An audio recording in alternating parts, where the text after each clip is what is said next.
Hello, my fellow Americans. 'Tis I, the Rumpled One. It's February 25th, the year 2013. The image is really getting clear to me about government, why things are messed up, why things will remain messed up, and why I might as well just go talk to the sheep because, as in Cool Hand Luke, some people just can't be reached. Time for one of the little chalk talks. I know you guys love my tic-tac-toe boards. So let's see, hopefully this is nice and in the frame. You see here, what happens is we got policy, procedure. Procedure and policy, if it's followed and life or property are saved, then we get a smiley face. And so long as the procedure and policy is followed, if property or life is lost, it's still a smiley face. But you see, if you don't follow the policy or the procedure and you save property or life, you get the sad face. You think I'm kidding? I'm not. You'll be brought up on charges. Doesn't matter the results you produced.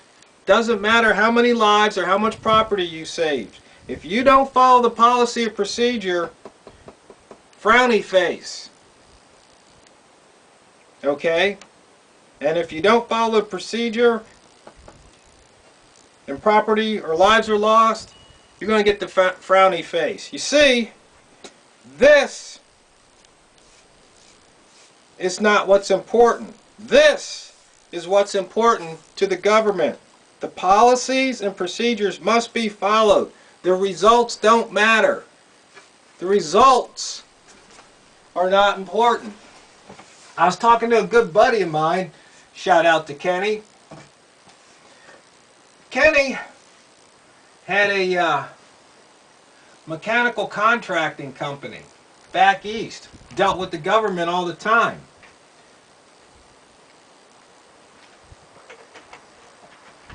And you see, he was smart because he realized how the government worked. So he knew how to bid certain bids because he knew if certain engineers did the drawings that there's going to be a lot of changes because these guys weren't that good.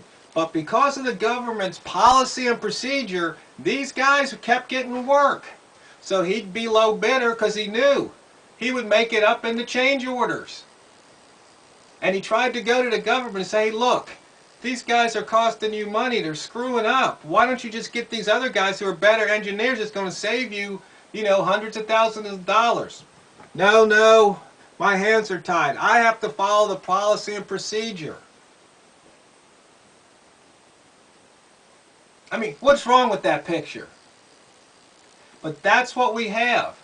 We have a government that's more concerned with policy and procedure than with results. I mean, we joke about it in our preppers group now because we run the group by not running the group.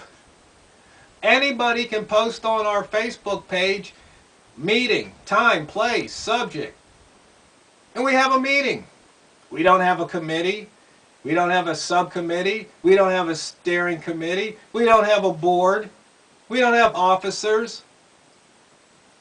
We don't have an association. We don't have a council. We just do it.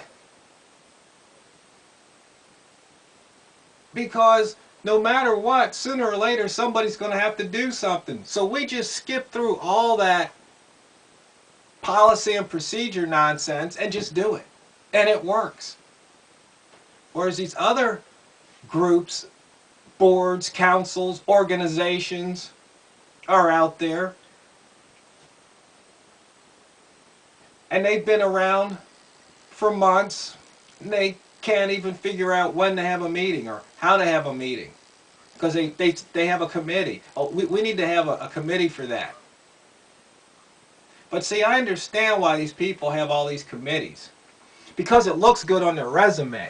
Especially if somewhere down the road they want to run for public office. Oh yes, I served on this committee, and I served on this board, and I served on this council, blah, blah, blah, blah, blah. Thing is, does anybody ever ask them specifically, what did your committee accomplish during your tenure? Can you name me one thing it actually did besides meet and make meeting minutes and agendas and motions? It's just ludicrous. It drives me insane. So what I've realized is that when you talk to people who are more concerned with policy and procedure, even though you have the right message, you've got the wrong audience. Go talk to the sheep. You have a better chance of convincing the sheep than you do these people. It's flabbergasting. And yes, I'm drinking water. Maybe this video will go viral. But my point is, my fellow Americans, we've got a system that is designed not to work. That's right. It's designed to basically keep itself in place. It's not based on results. If you have a business that's more concerned with policy and procedure than making money, chances are you're going to be out of business. Now, of course, there's certain policies and procedures, rules, regulations, laws that you have to follow, but it's mainly by law. It's by a gun pointing at your head. But the things that you're free to do, if you're making up all these policies and have all these committees, you're not getting the job done. You need to rethink that. I think I talked about that in the book review I did on Sacred Cows Make the Best Burgers. Because you see, people who follow these policies and procedures, if that's their mindset, they're going to tell you, well, we can't do it that way. It's not the policy, it's not the procedure. Well, then change the daggone policy and procedure. You see, and there's some situations where policies and procedures, if it's obvious they're not working, then you should do something different. But some people call it freelancing. Oh, we can't have any freelancers out there. They would actually rather see property and lives lost than have somebody freelance and save a life. Can you imagine that? You see, this should be a happy face if property is saved and lives are saved. It should be a happy face. It should be whatever it takes.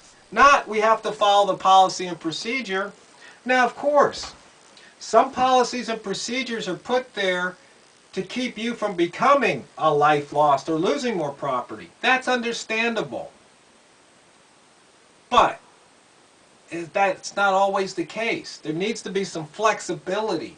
There needs to be some delegation of authority and responsibility down the line to let people make these judgment calls. Now, if you don't believe that your people are capable, then get capable people. It's that simple. But that's not the way it works. You know, that's why when Dr. Ben, was it Carson gets up there at that prayer breakfast and he spoke what's common sense that probably you and I, we see it, it's understandable. But these people who have their policy and procedure blinders on, they can't see it. It's not within their scope of vision. Why do we, the people, allow this to happen? When we see people with these blinders on, we need to remove them from office. We need to remove them from their positions. We need to get people in these positions that don't have these blinders on.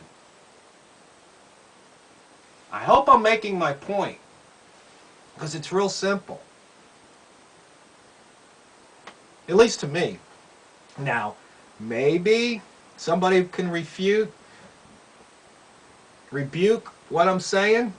Please, let me know. I'm all ears. I'm willing to learn.